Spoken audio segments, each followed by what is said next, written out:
जब अपराध के जवाब में पूरा समुदाय दंडित हो, जब कानून की जगह नफरत राज करे, जब भीड़ न्याय करने लगे और धर्म पहचान बन जाए, तब संविधान सिर्फ एक किताब बनकर रह जाता है। उत्तराखंड के नैनीताल में 12 अप्रैल 2025 को एक मुस्लिम वृद्ध मोहम्मद उस्मान पर एक 12 वर्षीय नाबालिग बच्ची से बलात्कार का आरोप सामने आया। यह एक गंभीर और घृणित अपराध है जिसे लेकर कठोरतम सजा की मांग होनी स्वाभाविक है। लेकिन इस अपराध के बाद जो हुआ वह एक खतरनाक सामाजिक परिवर्तन का संकेत था, जिसमें आरोपी की पहचान धर्म से जुड़ी, भीड़ सड़कों पर उतरी, मस्जिदों पर पथराव हुए और बिना कानूनी प्रक्रिया के आरोपी का घर तोड़ देने का आदेश दिया गया।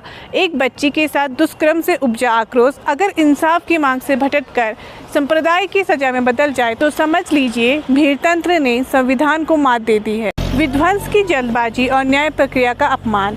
जैसे ही शिकायत दर्ज होने की खबर हिंदू संगठनों और स्थानीय लोगों तक पहुंची, रात होते होते सैकड़ों लोग कोतवाली के बाहर जमा हो गए। कोतवाली के पास क्षेत्र में मुस्लिम समुदाय की दुकानें हैं। वहां तोड़फोड़ और हिंसा की घटनाएं हुई। पथराव, मारपीट और तनावपूर्ण स्थिति को देखते हुए पुलिस ने धारा 163 लागू कर दी। नैनीताल की घटना के बाद प्रदेश के अन्य जिलों रुद्रप्रयाग, चमोली, पौड़ी में भी मुसलमानों और गैर हिंदुओं के खिलाफ माहौल बनाया गया। कुछ गाँवों में बोर्ड लगाए गए, यहाँ मुसलमानों का प्रवेश निषेध है। दुकानों पर हमले हुए, व्यवसाय बंद कराए गए। पुलिस ने कुछ मामलों में कार्रवाई की, लेकिन राजनीतिक नेतृत्व का मौन सब कुछ कह गया। जो मामला एक व्यक्ति के अपराध का था, वह पूरे समुदाय के खिलाफ नफरत का औजार बन गया और तब शुरू हुआ वह सिलसिला जिसकी परछाइयाँ 1984 और 2002 जैसी रक्त रंजित तारीखों तक जाती है। क्या हमने 1984 और 2002 से कुछ नहीं सीखा? यह पहली बार नहीं हो रहा है। भारत का इतिहास ऐसी त्रासदियों से भरा है जहां एक अपराध की सजा पूरे समुदाय को दी जाती है। 1984 सिख विरोधी दंगे जब दिल्ली जली थी। 31 अक्टूबर 1984 को प्रधानमंत्री इंदिरा गांधी की उनकी सिख अंगरक्षकों द्वारा हत्या कर दी गई। इसके बाद दिल्ली समेत देश भर में सिख समुदाय के खिलाफ भयावह हिंसा भड़की। शुरुआत में यह बदले की भावना के तहत व्यक्तिगत प्रतिक्रिया प्रतीत हुई, लेकिन जल्द ही यह हिंसा सुनियोजित दंगों में बदल गई। 3 दिन तक राजधानी सुलगती रही। सरकारी आंकड़ों के अनुसार दिल्ली में करीब 2733 सिख मारे गए, जबकि गैर सरकारी संगठनों का दावा है कि यह संख्या 5000 से अधिक थी। हजारों सिख महिलाओं के साथ बलात्कार हुआ। बच्चों तक को नहीं बख्शा गया। हजारों लोग बेघर हुए, गुरुद्वारे जला दिए गए और कई सिखों को उनकी दाढ़ी कपड़े के कारण सार्वजनिक रूप से अपमानित किया गया। कहा गया कि पुलिस निष्क्रिय रही। जिन्हें मारा गया उनका अपराध सिर्फ इतना था कि वे सिख थे। समुदाय को उनके धर्म के लिए दंडित किया गया। ऐसे ही 2002 गोधरा की आग में गुजरात का दहन। 27 फरवरी 2002 को गोधरा स्टेशन पर साबरमती एक्सप्रेस की एक बोगी में आग लगी, जिसमें 59 कार सेवक जलकर मारे गए। इसके बाद पूरे गुजरात में भयानक दंगे हुए, जिसमें करीब 1000 से ज़्यादा लोग, जिनमें अधिकांश मुसलमान थे, मारे गए। उस समय भी सवाल उठे कि प्रशासन ने समय रहते कार्रवाई क्यों नहीं की। क्या नैनीताल इस चक्र की अगली कड़ी है? नैनीताल की घटना एक बार फिर वही सवाल खड़ा करती है, क्या हम फिर से वही गलती दोहरा रहे हैं? भीड़ का न्याय, सामूहिक दंड, धार्मिक पहचान के आधार पर हिंसा, ये वही लक्षण हैं जो 1984 और 2002 में भी देखे गए थे। नैनीताल की घटना अलग है, लेकिन मानसिकता वही है। भीड़ का न्याय, सामूहिक दंड, धर्म के आधार पर नफरत, यह वही चक्र है जो हर बार एक नए रूप में हमारे समाज को बांटता है। नैनीताल में घटित दुष्कर्म के मामले पर स्थानीय लड़की सैला नेगी ने अपनी सोच व टिप्पणी व्यक्त की, जिसमें उन्होंने कहा कि आप मुद्दे से भटक रहे हो। अपना दृष्टिकोण साझा किया। इसके बावजूद सैला को सोशल मीडिया पर अभद्र टिप्पणियों का सामना करना पड़ा। यह एक गंभीर और दुखद स्थिति है, जहां एक लड़की को अपनी बात रखने के लिए न सिर्फ मानसिक उत्पीड़न का सामना करना पड़ा, बल्कि उसे सोशल मीडिया प्लेटफॉर्म पर भी हिंसा और धमकियों का शिकार होना पड़ा। आपने सोशल मीडिया पर कहा कि मुद्दे से भटक रहे हो, आपके अनुसार असली मुद्दा क्या था? मेरे अनुसार असली मुद्दा उस समय के लिए सिर्फ वुमेन सेफ्टी होना चाहिए था, वुमेन्स की प्रोटेक्शन होना चाहिए था। वो जो बच्चे के साथ हो वही होना चाहिए था, बाकी और मेरा उसके अलावा कुछ कहने का वहाँ पे अर्थ नहीं था। आपकी प्रतिक्रिया पर जो गाली गलौज और धमकियाँ आई, क्या आपने इसकी रिपोर्ट दर्ज कराई? जी हाँ, मैंने रिपोर्ट दर्ज कराई थी उसके खिलाफ। तो उसके बाद क्या एक्शन लिया गया? उन लोगों ने इमीडिएट एक्शन लिया था और बाकी जो भी जहाँ पे भी वो सब चल रहा था उनके द्वारा वो सब कुछ हटा दिया गया था। उन्होंने, प्रशासन ने मेरा बहुत सपोर्ट किया इस चीज़ में। क्या आपको लगता है कि सामाजिक मीडिया पर महिलाओं को बोलने की आज़ादी सुरक्षित है? आज़ादी तो कहीं पे भी बोलने की सुरक्षित नहीं लगती मुझे, महिलाओं को स्पेशली। और जहाँ तक मीडिया की बात है तो वहाँ पे महिला अच्छा बोल रही है और बुरा बोल रही है, मुझे लगता है महिलाओं को हर जगह इस्लामी किया जाता है। पहले तो मैं बहुत परेशान हुई थी इस चीज़ को देखकर कि इतनी बुरी तरीके से मुझे भी वो करा, पर फिर मेरा कॉन्फिडेंस कहीं से भी इस चीज़ से लूज नहीं हुआ, क्योंकि मैंने जब हिमांशी नरवाल की वीडियोज़ देखी, जब एक मार्टेड ऑफिसर के वाइफ के बारे में ऐसा कुछ बोला जा सकता है, तो फिर I am nothing in front of her.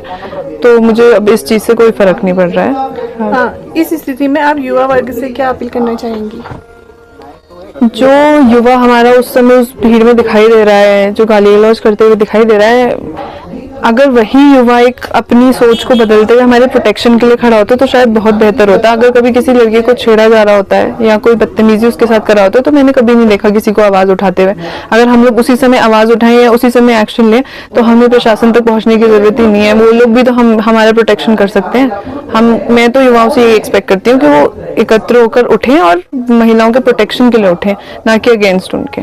ये जो पूरा मामला हुआ था, इसमें जो वाकया हुआ था, ये जो पत्थरें फेंकी गई थी और एक धर्म के नाम पे चीजें हुई थी, इसमें आप क्या कहना चाहेंगी? देखिए, वो जो नीचे दुकानों का हुआ था या धर्म, पहली बात तो अगर उसी से कुछ दिन पहले जो हमारा पहलगाम वाला वाकया हुआ था, उसी में अगर मेरी किसी ने वीडियो देखी हो या तो पाकिस्तान मुर्दाबाद के नारे लगाने में मैं कहीं भी पीछे नहीं हटी थी। वो मुझे पता था कि वो हमारे देश के लिए हो रहा था, मुझे उस समय क्या बोलना था। और जिस समय मैंने ये आवाज उठाई कि हमें महिलाओं के लिए बोलना चाहिए, मुझे वो भी पता है कि मुझे उस समय क्या बोलना था। मेरा कहीं भी स्टेटमेंट कोई गलत नहीं था।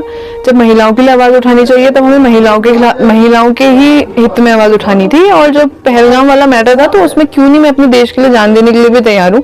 वो उस मैटर में हमें शायद पाकिस्तान मुर्दाबाद या हमें जो भी नारे लगाने थे वो बिल्कुल सही थे उस समय के लिए, पर ये जो समय था इस समय उसका मुझे कोई यूज नहीं लगा कि हम पता नहीं क्यों महिलाओं की सुरक्षाओं को लेकर के मुद्दे से ही हट रहे हैं और किसी और ही दिशा में जा रहे हैं। इस दुकान के दुकानदार लोग इतने अभी तक भयभीत है, दहशत उनके दिलों पे बैठी हुई है, उनके मनों में बैठी हुई है कि उन्होंने तब से लेकर अभी तक इतने दिन हो गए हैं उस हिंसक घटना को हुए हुए और इन्होंने अभी तक अपनी दुकानें बंद कर रखी है। मैं अभी उसी रेस्टोरेंट पे खड़ी हूँ जहाँ की आपने वीडियो बहुत देखी होगी कि जहाँ के स्टाफ को दुकानों के अंदर से, रेस्टोरेंट के अंदर से निकाल कर बहुत हिंसक तरीके से पीटा गया था। आसपास के दुकानदारों से बात करने पर उनका कहना है कि जो स्टाफ थे उनको इतने बुरी तरीके से मारा गया था कि उनके दिल में एक डर बैठ गया है, एक दहशत बैठ गई है कि यहाँ वो सेफ नहीं है। बोला गया है कि वो रेस्टोरेंट वाले यहाँ से छोड़ के चले गए हैं और ये शायद अब रेस्टोरेंट कभी ना खुले।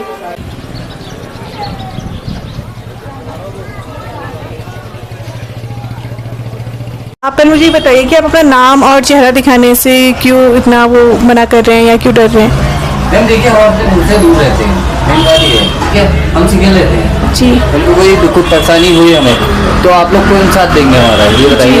इसलिए हम अपना नाम, अपना चेहरा इसलिए नहीं बता रहे। इस घटना के बाद से आप लोग कैसा महसूस कर रहे हैं? मैम यहाँ भय का अनुभव तो हो ही रहा है, क्योंकि यहाँ जो परसों मतलब ऐसा नहीं होना नहीं चाहिए, क्योंकि हमारी कोई गलती नहीं थी जिस वजह से हमने ना कुछ किया, फिर भी उन्होंने हमारी दुकान में आके तोड़फोड़ की, हमारे स्टाफ को मारा पीटा, या तो हमारी कुछ गलती होती है बोलते। मैम यहाँ चौराहे में बैठे हैं दिन भर सुबह शाम तक, अब ये पुलिस फोर्स यहाँ 24 घंटे रहेगी नहीं मैम, 24 घंटे में कुछ ना कुछ हो सकता है हमारे साथ। आप उस दिन का वाक्य मुझे बता सकते हैं कि एग्जैक्टली हुआ क्या?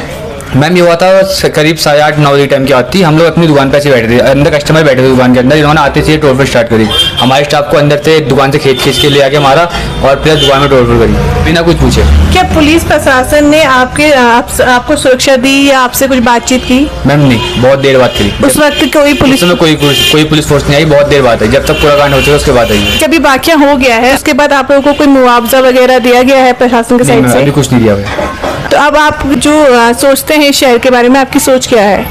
तो देखिए, ऊपर वाला है, जानता है जी। कि कौन भड़का रहा है, कौन क्या कर रहा है। ना हम किसी नेता को जानते हैं, हम तो अपना काम करते हैं दिन भर यहाँ पे। मैंने मजदूरी वाले इंसान है हम जी। मैंने मजदूरी करते हैं सुबह से लेके शाम तक, मैंने मजदूरी में रहते हैं हम। ऐसा है ना, हमें यहाँ पे काम करना बड़ा मतलब टिपिकल लग रहा है कि जैसे हम काम मिलके कर रहे हैं, आपस में भाईचारे में काम करते हैं। भाईचारा तो यहाँ पे खत्म होता चला जा रहा है, ये भाईचारा रह ही नहीं रहा है कहीं पे। कि आदमी भड़का रहा है, तुम भड़क रहे हो, लड़ लो, झगड़ लो, हमारा काम करना भारी पड़ रहा। हम अपने आप को सेफ नहीं समझ पा रहे हैं यहाँ पे, कि हम अपने घर छोड़ के, अपना घर बार छोड़ के, अपने परिवार को छोड़ के, सब चीज़ें छोड़ के हम यहाँ पे सिंगल आके काम कर रहे हैं। हम अपने आप को सेफ नहीं समझ रहे हैं। हमारे लिए सेफ जोन है क्या ये बताइए। पुलिस प्रशासन उस टाइम पे कहाँ थे जिस समय हमारे टाइम दुकान पे यहाँ पे डंडे मारे गए, जो वर्कर काम कर रहे थे उनको पकड़ के मारा गया। तो आप कुछ कहना चाहेंगे यहाँ के प्रशासन से, यहाँ के स्थानीय लोगों से, हमारे उत्तराखंड के, हमारे देश के लोगों से? इस चीज़ में? बिल्कुल कहना चाहेंगे मैम, हम यही कहते हैं कि उनमें जैसा भाईचारा हमारा पहले से था वैसे ही भाईचारा रहना भी चाहिए, ठीक है, लेकिन एक दूसरे के भड़काए में कभी नहीं आना चाहिए। आपने जिसने क्राइम करा आप उसको सजा दो ना, जो निर्दोषी उसके लिए क्या है, निर्दोषी के लिए आप क्या करेंगे? हम अनसेफ हैं यहाँ पे, हमें कोई सेफ्टी नहीं दिखाई दे रही है कि बाई चांस अभी कोई आके यहाँ पे अभी डंडा मार दे तो हमें कोई बचाने वाला कोई पुलिस प्रशासन नहीं है यहाँ पे, जबकि कोतवाली हमारे सामने है। शिकायत दायर हुई है, कोई ऐसा कुछ एक्शन नहीं हुआ है कि उन्होंने ऐसा पत्थरबाजी करी थी या मारापीटी करी, ऐसा कोई एक्शन नहीं आया है। जहां इस समय पूरी संवेदना उस बच्ची के साथ होनी चाहिए थी, वहीं लोगों ने धर्म के नाम पर माहौल को सांप्रदायिक रंग दे दिया। हमें एकजुट होकर उस बच्ची के लिए न्याय की मांग करनी चाहिए, ना किसी धर्म के नाम पर समाज को बांटने का काम करना चाहिए। जब कानून की जगह भीड़ फैसला करने लगे तब लोकतंत्र नहीं अराजकता शासन करती है। तो सर, ये जो वाक़या हुआ नैनीताल में धर्म के नाम पर जो अराजकता फैलाई गई लोगों के द्वारा, इस पर आप क्या कहना चाहेंगे? ये एक जानबूझ के एक सुनियोजित तरीके से धर्मांधता पैदा करना और एक नफ़रत का माहौल बनाना नैनीताल में, ये इन लोगों का उद्देश्य था। उस्मान नाम का जो आरोपी है, उसने जो दुष्कर्म उस छोटी सी बच्ची के साथ किया, विभत्स और घृणित काम है और घृणास्पद काम है, उसके लिए उसको सज़ा मिलनी चाहिए।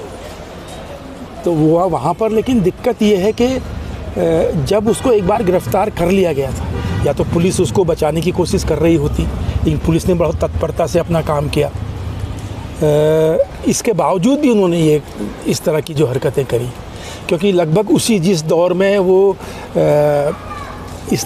उस्मान ने उस बच्ची के साथ दुष्कर्म किया, उसी दौर में एक और एफआईआर इसी मल्लीताल के थाने में दर्ज हुई है, जिसमें एक महिला ने ये तहरीर दी है, ये रिपोर्ट लिखाई है कि उसकी 10 साल की बच्ची से उसका पति यानी बच्ची का बाप अपनी बेटी को रेप कर रहा था। तो वो तो और घृणित काम था, कोई कम वो नहीं था। उसको भी पुलिस ने गिरफ़्तार कर लिया। उस पर तो कोई चर्चा ही नहीं हुई नैनीताल में। जो इतना बड़ा 2-3 दिन का पूरा माहौल बनाया गया, उस पर कहीं कोई चर्चा नहीं हुई। लेकिन क्योंकि इस बार जो आरोपी मुसलमान था, दूसरे धर्म का था, तो उन्होंने जानबूझ के, मतलब पहले दिन जब वो उसको ऑलरेडी गिरफ़्तार किया जा चुका था, तो उनके अंदर घुस के और वो उन रेस्टोरेंट वालों को बाहर ला के पीटना, वो सारे तो खूब वायरल हुए हैं वो। तो ये बहुत ही, मतलब एक इस तरह की घटना थी जो, मतलब मुसलमानों को प्रताड़ित करना। एक अपराधी अगर वो किसी भी धर्म का है, अपराधी तो अपराधी होता है, हिंदू मुस्लिम सिख ईसाई कुछ नहीं होता वो। पुलिस ने अपना काम किया था। अगले दिन पूरे शहर में जब वो बात फैली, तो पूरे शहर की संवेदना भी उस बच्ची के साथ थी। तो लोग सड़कों पर आए, वहाँ तक भी समझा जा सकता है, क्योंकि ये किसी भी सभ्य समाज में इस तरह की घटना बर्दाश्त नहीं की जा सकती। लेकिन उसके बारे में तो आप चर्चा नहीं कर रहे हो, जो दूसरी बच्ची है। और ये इसके साथ, क्योंकि उस्मान ने किया है, इसलिए इसको आप जो है तूफ़ान मचा दे रहे हो। तो वो जो उस दिन जो जुलूस निकला, वो तो स्वतः स्फूर्त था। सारे नैनीताल के उन लोगों को जिनको इस घटना से आघात लगा था, जो लोग जिनकी संवेदनाएं आहत हुई थीं, वो उस जुलूस में खुद बगैर बुलाए हुए शामिल हुए। लेकिन उसको एक सांप्रदायिक रंग देने का, मुसलमानों के ख़िलाफ़ नफ़रत पैदा करने का काम ये हिंदुत्ववादी ताकतों ने किया। और उसमें इतने गंदे गंदे नारे लगे, मतलब जिसका कोई वो नहीं, जो माँ महीनों को जो गाली दी जाती हैं, उस तरह के वहाँ नारे लगे।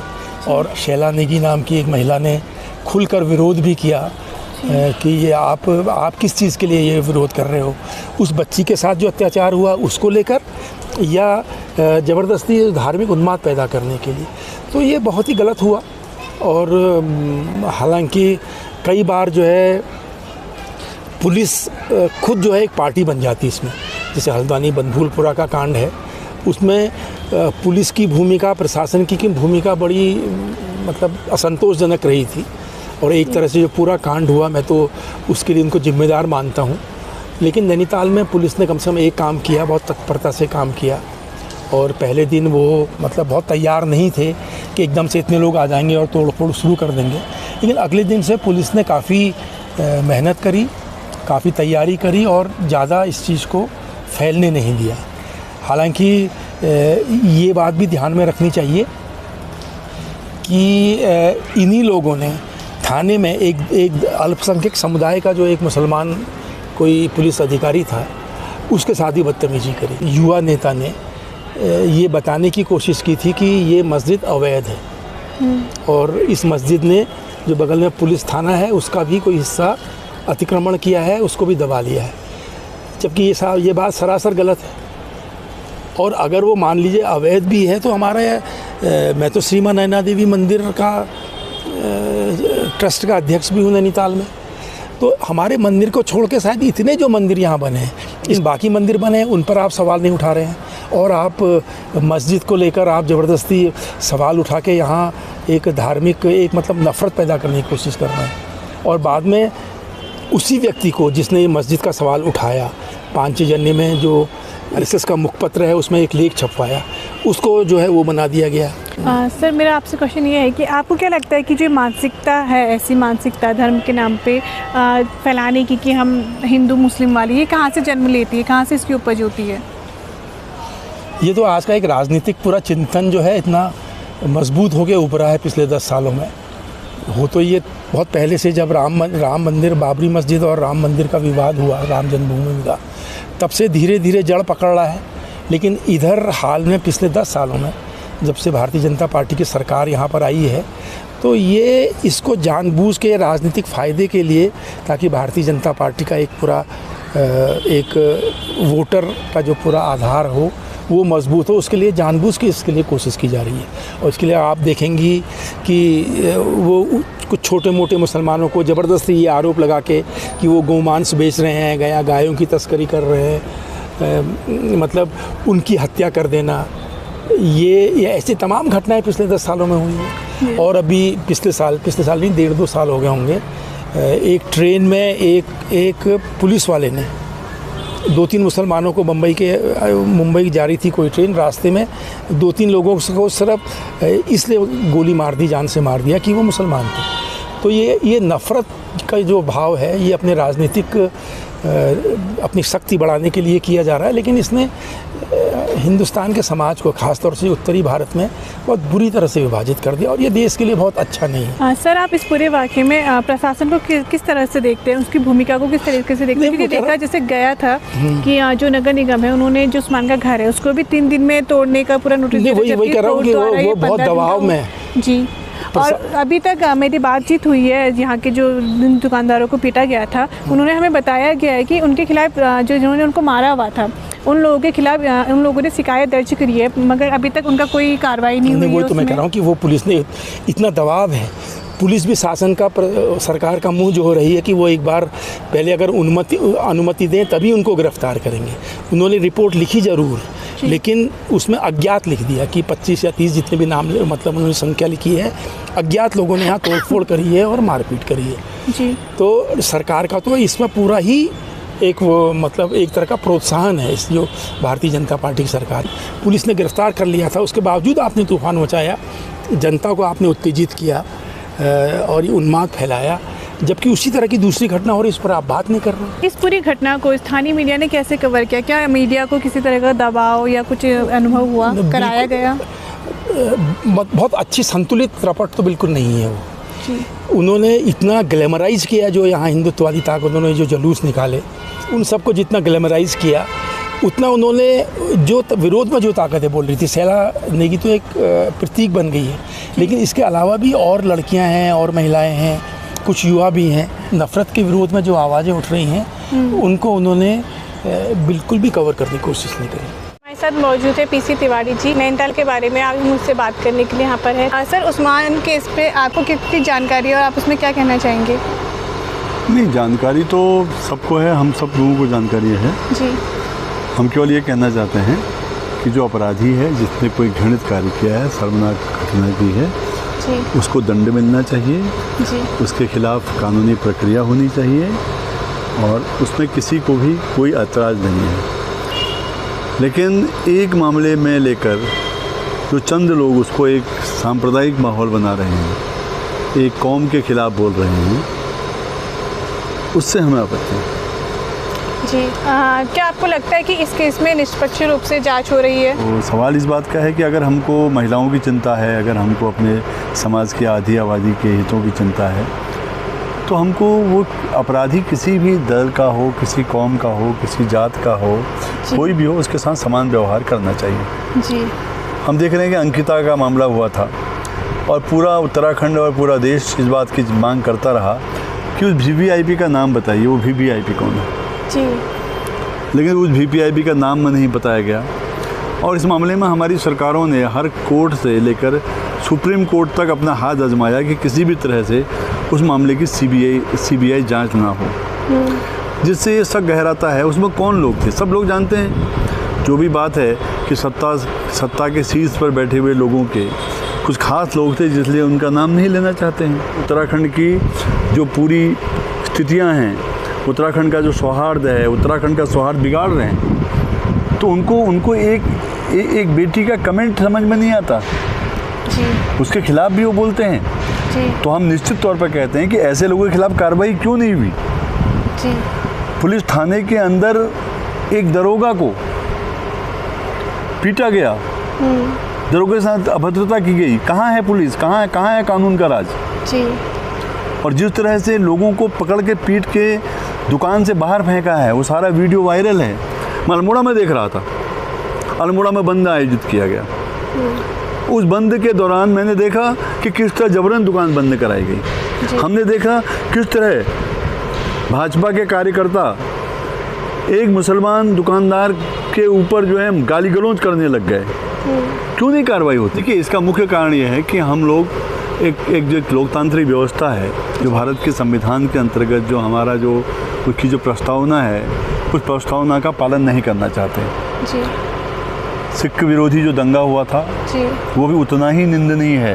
जी। और अगर मैं देखूं, मैंने तो अपनी आँखों से देखा है वो बहुत सारी चीज़ें, तो उसमें वही लोग थे, जिस राष्ट्रीय दलों के वो लोग थे जो आज भले ही उस मुहावरे में किसी तरह बच गए हों, वो सारे लोग थे जो सिखों की दुकान तोड़ रहे थे, जिन्होंने मारपीट की, बहुत सारे लोगों की हत्याएं हुई।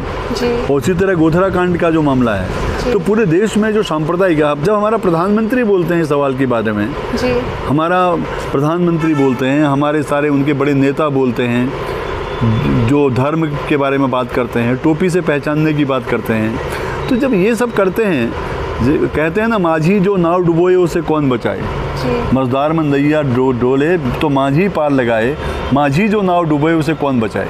तो वो जो माझी लोग हैं सारे इस देश के जो सत्ता में बैठे हुए, संवैधानिक पदों में बैठे हुए जो लोग हैं, जब वो कानून का पालन नहीं करते, संविधान का पालन नहीं करते, जब वो समाज को बांटने की कोशिश करते हैं। सर, आप बता सकते हैं कि इस घटना का हमारे समाज में क्या प्रभाव पड़ा, खास करके नैनीताल जैसे शांत क्षेत्र में? देखिए, कई बार लोग भावुक होकर चले आते हैं। जी।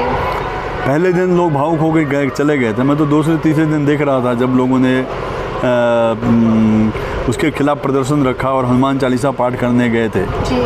तो कहाँ थी वो भीड़? नैनीताल के लिए फिर भीड़ हल्द्वानी और उधम सिंह नगर से बुलाई गई थी, या बाहर के लोगों को बुलाई गई? तो कौन है? तो इसका मतलब यह था कि नैनीताल समझ गया था कि उनसे गलती हो गई है। जी। वो किसी भावना में आ गए हैं, सच्चाइयाँ कुछ अलग थी। तो इसका मतलब यही तो प्रभाव। देखिए, समझदार जनता समझदारी से अगर सोचती है तो निश्चित तौर पर सही बात करती है।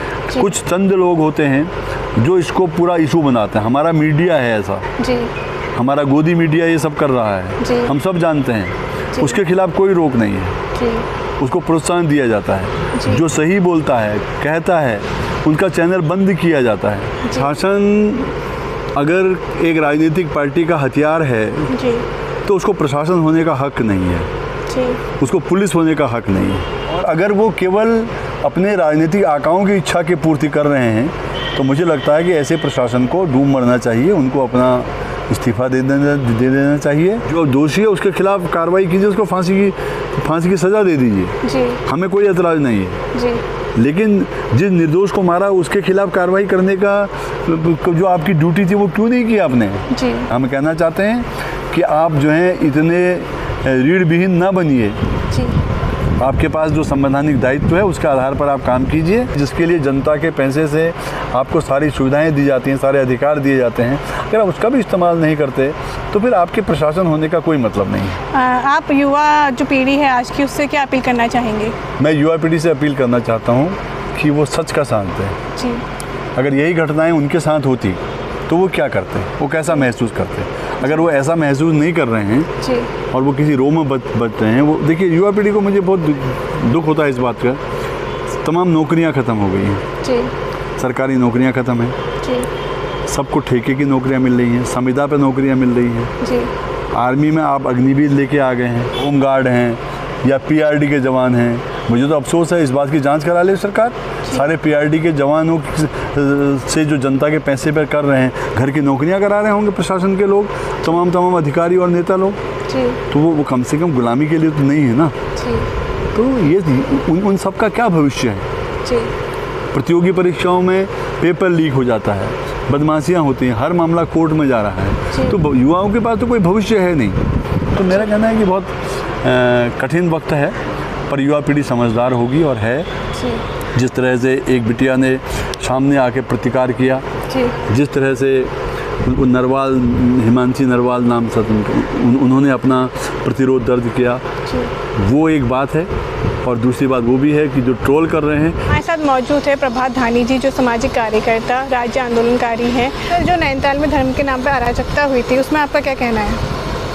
नहीं, जो नाबालिग बच्ची के साथ जो रेप हुआ जी वो बहुत गलत हुआ, और उसके बाद पुलिस की गिरफ्तारी के बाद जो नैनीताल के अंदर कुछ अराजक संगठनों के द्वारा जो सत्ता से संरक्षित हैं, जुड़े हुए हैं, उनके द्वारा जो एक धर्म समुदाय को, विशेष समुदाय को जो टारगेट किया, ये बहुत ही गलत बात है।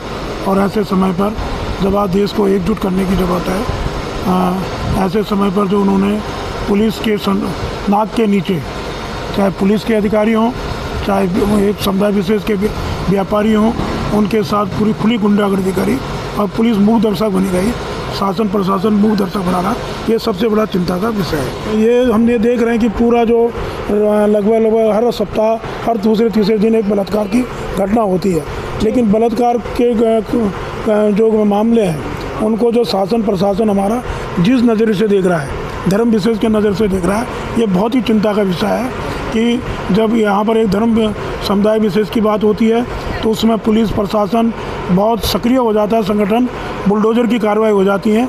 लेकिन जब दूसरी जगहों पे होती हैं, हमने देखा कि हल्दू चौड़ के अंदर वहाँ पर भाजपा के द्वारा एक नाबालिग एक महिला के साथ रेप किया गया, एक सल्ट अल्मोड़ा के अंदर, लेकिन वहाँ पर इस ढंग की कार्रवाई नहीं होती है। इसलिए ये मैसेज जा रहा है कि जो सरकार है वो धर्म जाति के आधार पर कार्रवाई कर रही है, जो संविधान के विरोध है, लोकतांत्रिक व्यवस्था के खिलाफ है। ये हम सब लोगों के लिए चिंता का विषय है, भविष्य के लिए भी, देश की एकता अखंडता के लिए भी खतरनाक साबित होगी, ये हम कहना चाहते हैं। इसलिए जाति धर्म से ऊपर उठ करके एक स्वस्थ भारत के निर्माण में युवाओं को आगे आना चाहिए।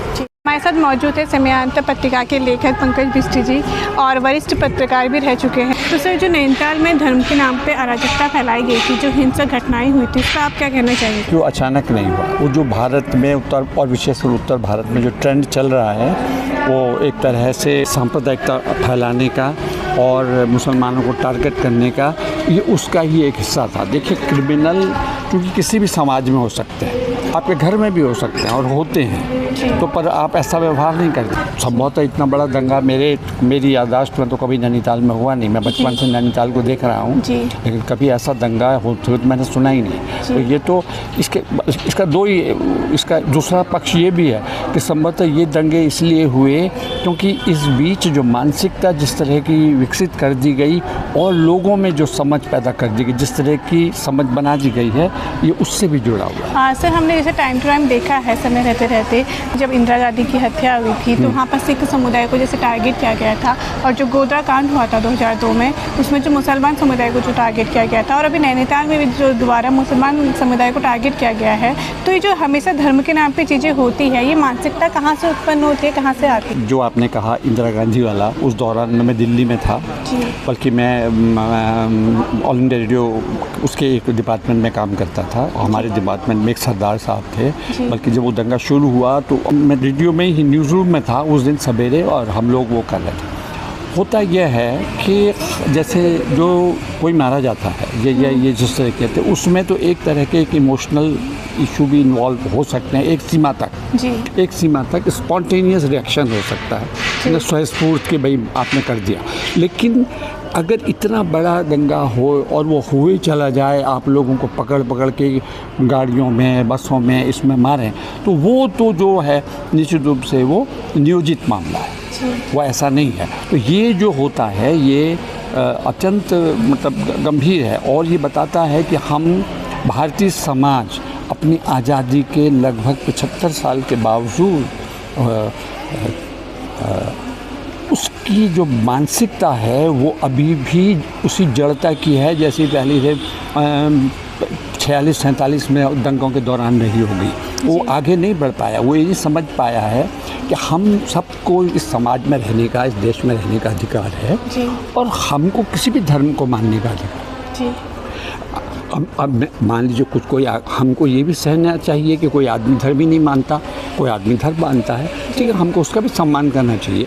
अगर हम ये नहीं कर सकते तो फिर हमारे पढ़े लिखे या सभ्य होने का क्या फ़र्क है? मतलब सर, आपको क्या लगता है कि जो हमारा भारत है वो अभी 2025 में भी भीड़ से चल रहा है या हमारे संविधान से चल रहा है? नहीं चल रहा है। ये तो जो हमारे संविधान में समानता की बात की गई, जिसको नहीं अपनाया जा रहा है पूरी तरह से, जो एक सोचे समझे ढंग से, जिसको प्लान ढंग से बोलते हैं ना, वो ये को किया जा रहा है कि देश का सांप्रदायिकरण हो और वो बटे।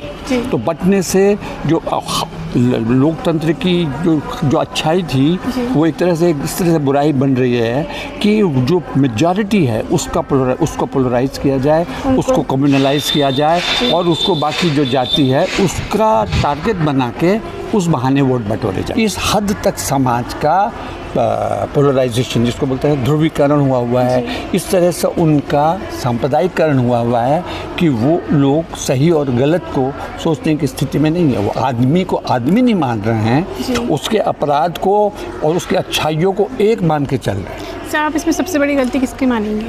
देखिए, हम नेतृत्व की मानेंगे जो देश को चला रहा है, जिसकी जिम्मेदारी है कि वो हर संस्था को कंट्रोल करे, वो करता है, नियंत्रित करता है। अगर वही तरह से काम नहीं कर रहा तो फिर क्या करेंगे? उनकी जिम्मेदारी है, जो शासक वर्ग है उसकी जिम्मेदारी है कि वो देखे कि इस तरह की कोई घटना ना हो और उसका व्यवहार इस तरह का साफ होना चाहिए जो कि हमारे संविधान में लिखा हुआ है, जिसकी उसने शपथ ली है उनके नेताओं ने जो सत्ता पर हैं कि वो किसी से भेदभाव नहीं करेंगे, वो उस बात को माने। जब वो अगर नहीं होगा तो फिर क्या होगा? आज जब देश के कुछ हिस्सों में एक समुदाय विशेष को अपराध से जोड़कर सामूहिक दंड देने की प्रवृत्ति दिख रही है, तब 1984 और 2002 की घटनाएं चेतावनी देती है कि हम नफरत और हिंसा की उसी भयावह भूलभुलैया में फिर से भटक रहे हैं, जिससे हमारा समाज पहले ही कई बार घायल हो चुका है। हमने भीड़तंत्र और धार्मिक उन्माद के खिलाफ स्पष्ट रुख नहीं लिया तो आने वाली पीढ़ियाँ सिर्फ इतिहास में ही नहीं, भविष्य में भी हिंसा और अन्याय को दोहराएगी। अब फैसला हमारा है, क्या हम संविधान के पक्ष में खड़े होंगे या इतिहास की उसी रक्तरंजित गलती को दोहराएंगे? इस रिपोर्ट का उद्देश्य केवल घटनाओं की सच्चाई उजागर कराना ही नहीं, बल्कि उस सच से भी रूबरू कराना है। अपराध को धर्म के चश्मे से देखना न्याय और मानवता दोनों के लिए घातक है।